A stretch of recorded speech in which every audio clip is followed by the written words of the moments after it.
Aujourd'hui, Anne-Lise va partir en promenade gourmande avec une amie à elle, Pauline. Super bon. Les voici devant une chocolaterie lyonnaise mondialement renommée. Depuis sa fondation en 1953, cela fait maintenant 3 générations que cette boutique transmet son goût traditionnel.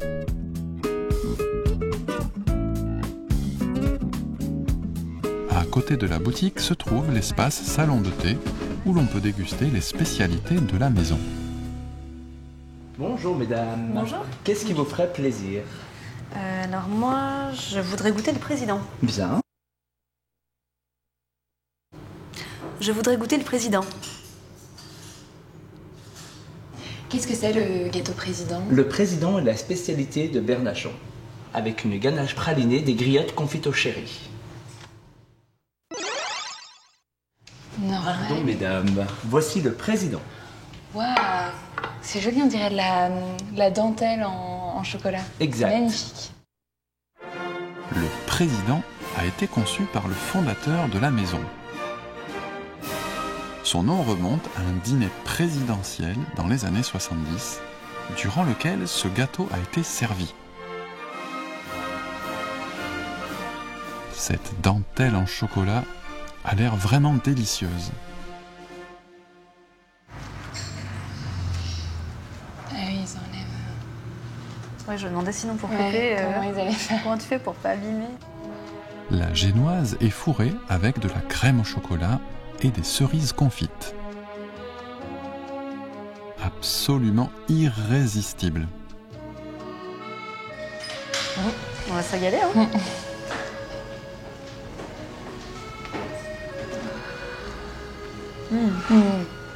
Ça fond dans la bouche. C'est super bon. Et le chocolat est très... C'est très il est fin, Ouais. il est intense en même temps. Bonjour mesdames. Bonjour. Philippe Bernachon. Enchantée. Bonjour. Bonjour. Ça vous a plu? C'est délicieux. Ouais, super. Vraiment, vraiment super bon. C'est excellent. Voici Philippe, le maître chocolatier de 3e génération. Ça ne fait que quelques années qu'il a repris la direction de la maison, mais son avenir s'annonce déjà brillant. Nous serions bien curieux de savoir comment naissent ces chocolats si délicats. Demandons à Philippe de nous faire visiter la cuisine. Dans l'atelier de la chocolaterie, 27 artisans travaillent, dont certains sont venus de plusieurs pays pour apprendre la vraie gastronomie lyonnaise.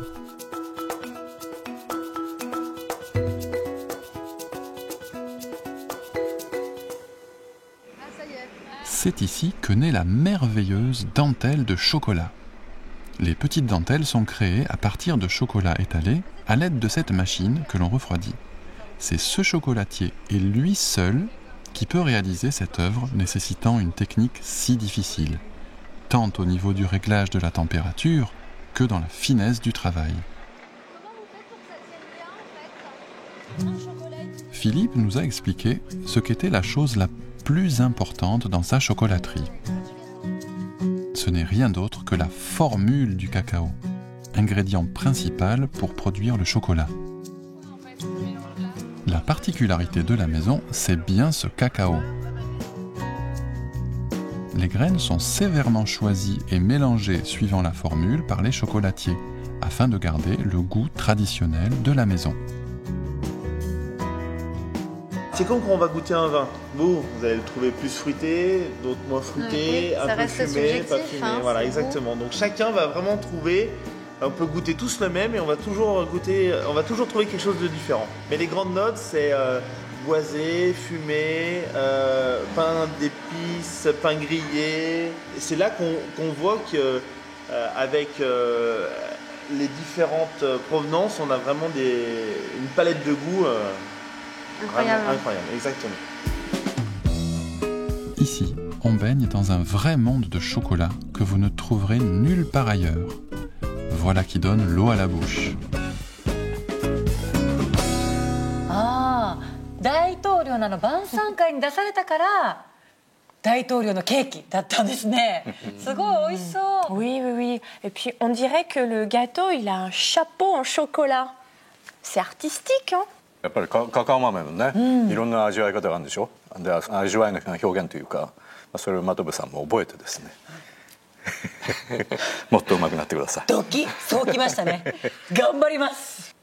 それでは、スキットの中から今日のフレーズです。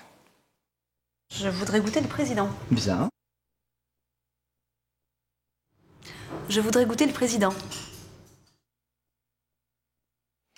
これはですね、サロンドテで大統領という名前のケーキを注文する時の、その時のフレーズでしたよね。はい。Je これは私はから voudrais これが欲しい。vouloir って動詞の活用形です。から je voudrais 何々って形で言うと何々がしたいのですがとか何々が欲しいのですが。丁寧で柔らかく要求するときに、こういう表現を使います。で上限法という形になってますけれども決まり文句だと思って、覚えておきましょう。その後のグテですけどもこれは味わうっていう動詞の不定詞です。で最後のプレジドンこれはですね大統領の意味ですけどもここではケーキの名前ですから文法的にはですね男性名詞のケーキを受けて定冠詞ルがついてます。で全体では大統領という名前のケーキが食べたいんですっていうことを言ってるわけですね。Je voudrais goûter le président. Je voudrais goûter le président. Je voudrais goûter le président. Je voudrais. Je voudrais. C'est bien. Président. Président. Ok, c'est bien. Donc, je voudrais goûter le président. oui, c'est bien. ここで言うと voudrais っていうここのですね DR ですねその音どれではなくて要するに音だけでドっていうんですよね。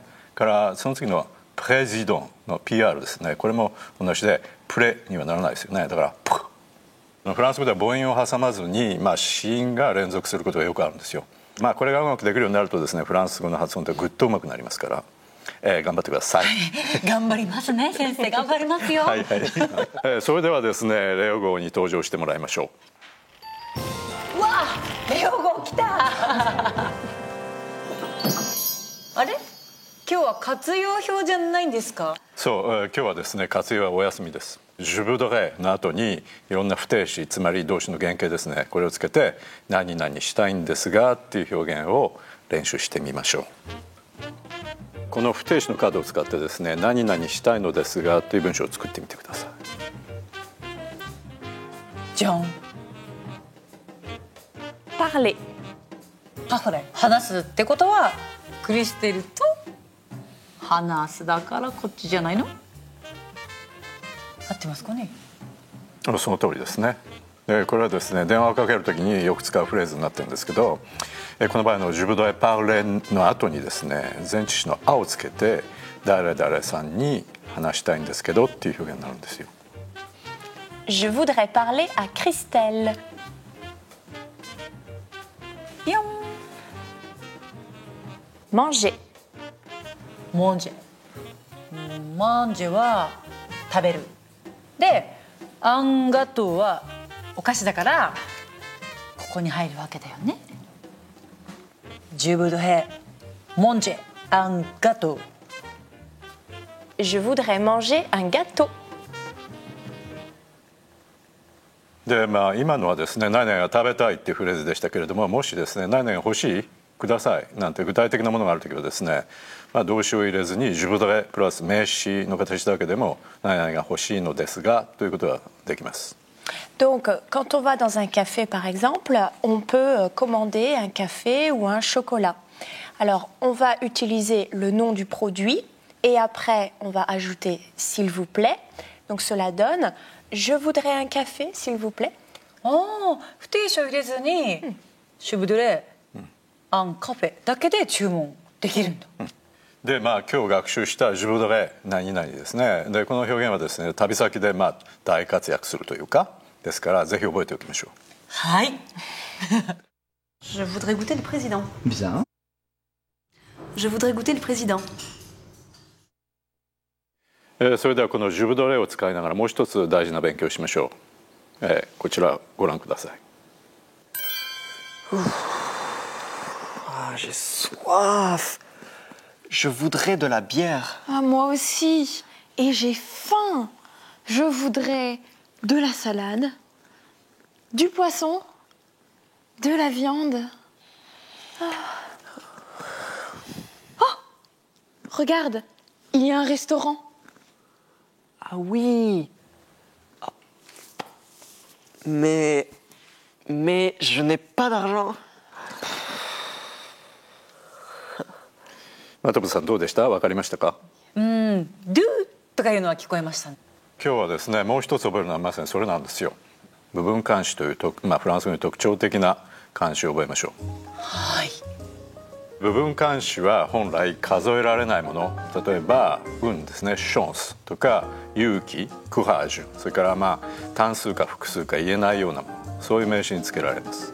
名詞が男性名詞の場合は部分冠詞は男性形のデュで、女性名詞の場合にはですねドゥラという形になります。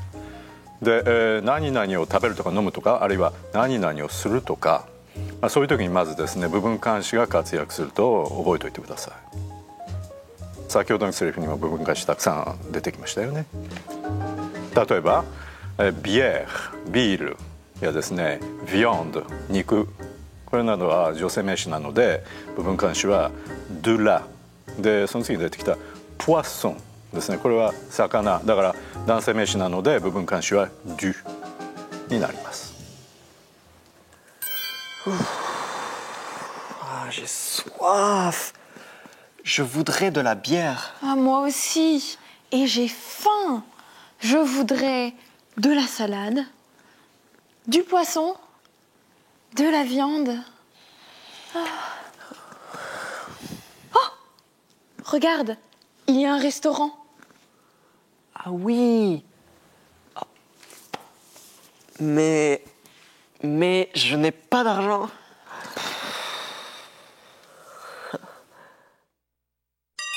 Le français en chanson. さあ、ルフォンセオシャンソンの時間です。今日もよろしくお願いします。よろしくお願いします。お願いします。Voilà sur les filles, voilà sur le nid. Je suis dans ta vie, je suis dans tes bras. Alexandra, Alexandrie, Alexandrie où l'amour danse avec la nuit. J'ai plus d'appétit qu'un barracuda, barracuda. Je boirai tout le Nil si tu me tolères pas. Je boirai tout le Nil si tu me retiens pas. Wow.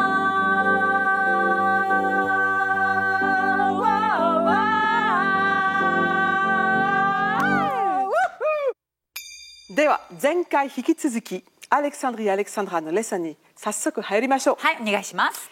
Exercice de prononciation, musique. Les sirènes du port d'Alexandrie chantent encore la même mélodie. Oh, oh, la lumière du phare d'Alexandrie fait naufrager les papillons de ma jeunesse.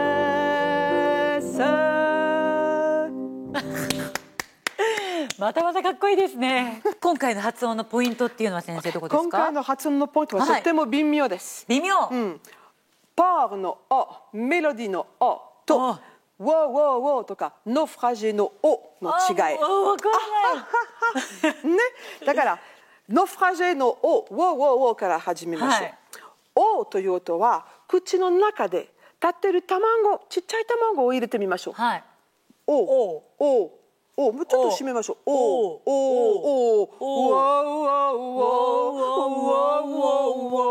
そしてお、ポーとかメロディーのおはおの同じ卵からこの卵を逆にしましょう。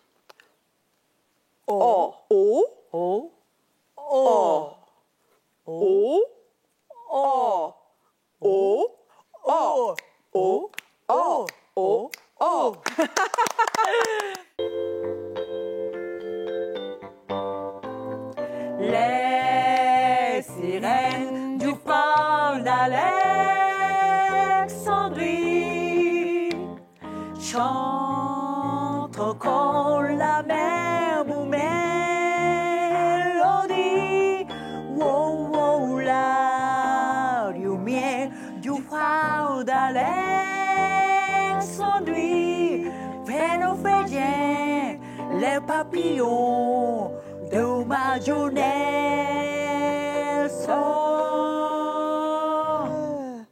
Très bien。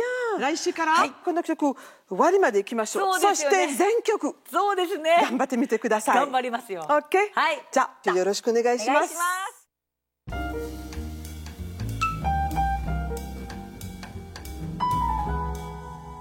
今月のテーマは味覚で、今日はですね、味覚を表現するのに欠かせない言葉を2つ紹介しましょう。Gourmet, gourmand。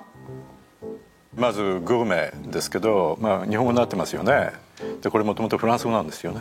グルメってフランス語なんですか？例えば真飛さんどういうふうに使います？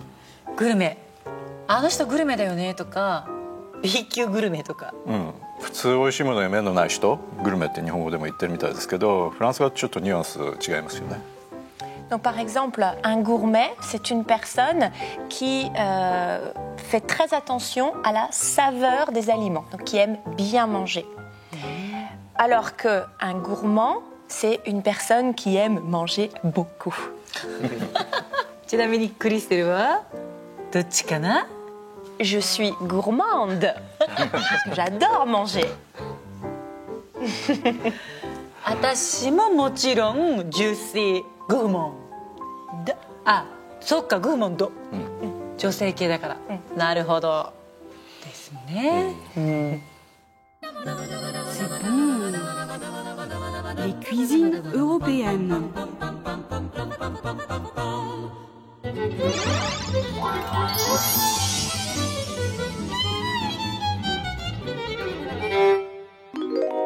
Bonjour. Alors aujourd'hui nous allons commencer une rubrique dans laquelle je vais vous présenter des recettes de fête que vous pourrez utiliser très facilement à la maison ou dans vos soirées avec les amis. Alors première recette, ça va être un assortiment de canapés chauds qui va vous régaler les papilles et vous allez voir sera très facile à réaliser. Des canapés chauds à servir en apéritif pour ravir tous vos invités. Nous allons nous faire le plaisir d'en réaliser 3 sortes. Il faut une baguette, du lard fumé, du gruyère râpé, de la crème épaisse, du fromage de chèvre, du miel et du jambon cru.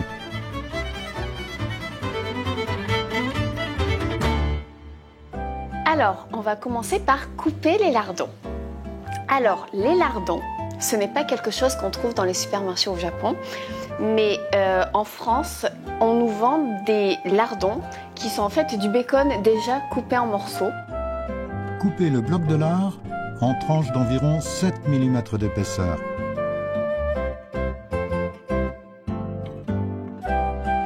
Puis en bâtons pour former des lardons. Donc, pour dire couper en français, nous avons plusieurs expressions. Là, on coupe les lardons. Mais par exemple, quand on coupe très très fin, en tout petits morceaux, on va dire hacher. On hache de la viande, par exemple. Les légumes aussi, on peut dire couper en julienne. Ça veut dire couper en très fines lamelles. Maintenant que les lardons sont coupés, passons à la cuisson. Ce qu'on veut, en fait, c'est faire dorer les lardons. Vous voulez les faire dorer. Hein? Alors, pas besoin de mettre d'huile parce que, comme vous allez le voir, il y a pas mal de gras qui va sortir des lardons. Dorez-les 3 à 4 minutes sur feu moyen. Faites attention de ne pas les cuire trop longtemps, car vous allez les mettre au four plus tard. Une fois que vos lardons sont prêts, coupez la baguette pour passer à la préparation des canapés. Aujourd'hui, je vous fais 3 sortes de canapés chauds. Première sorte, avec des lardons. Donc, on met un peu de crème fraîche, du gruyère. Alors, le gruyère, parfois, on a l'image en fait d'un fromage suisse, mais je pense que c'est le fromage probablement en cuisine qu'on utilise le plus en France. Alors, on rajoute nos petits lardons. Voilà, deuxième canapé. Vous allez voir, je vais juste mettre du fromage pour l'instant. Hein. Et vous allez voir, surprise, ce que nous allons rajouter après. Et alors, dernière sorte de canapé. On remet là, sur celui-là, on réutilise la crème fraîche. Et nous allons rajouter ceci. Du fromage de chèvre, une bûche de chèvre. Pour les canapés chauds, comment on va faire chauffer le fromage de chèvre? Je vous conseille une bûche de ce type parce que sinon, s'il n'y a pas cette bordure un petit peu dure autour, ça risque de trop couler quand ça va cuire. Le chèvre doit être coupé en rondelles d'environ 5 mm. Déposez les rondelles directement sur les canapés.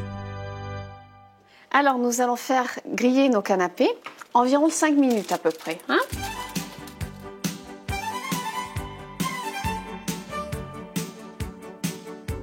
Maintenant, il suffit d'attendre 5 minutes.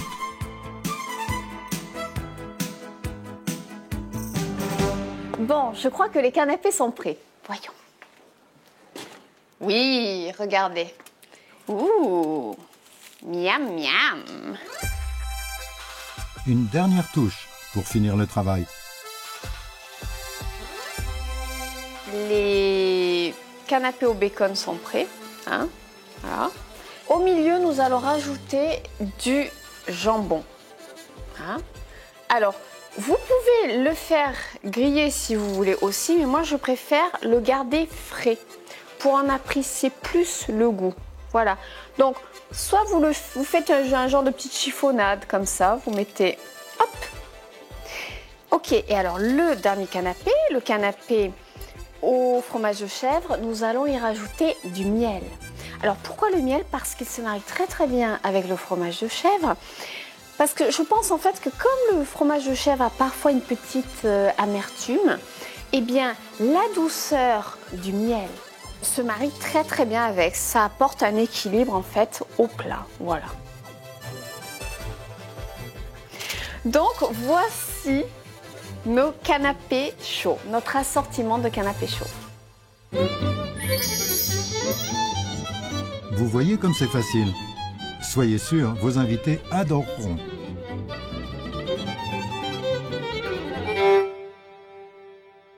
Alors cet assortiment de canapés chauds est vraiment très pratique lorsque vous organisez des soirées. Par exemple seulement pour l'apéritif, ou alors vous pouvez en faire un apéritif dînatoire, c'est-à-dire que vous pouvez créer aussi d'autres sortes de canapés et vous passez tout le dîner en ne mangeant, en ne grignotant que ces canapés et en buvant évidemment n'importe quelle boisson de votre choix parce que tout ira très bien avec ces canapés chauds. Je vous souhaite un bon appétit!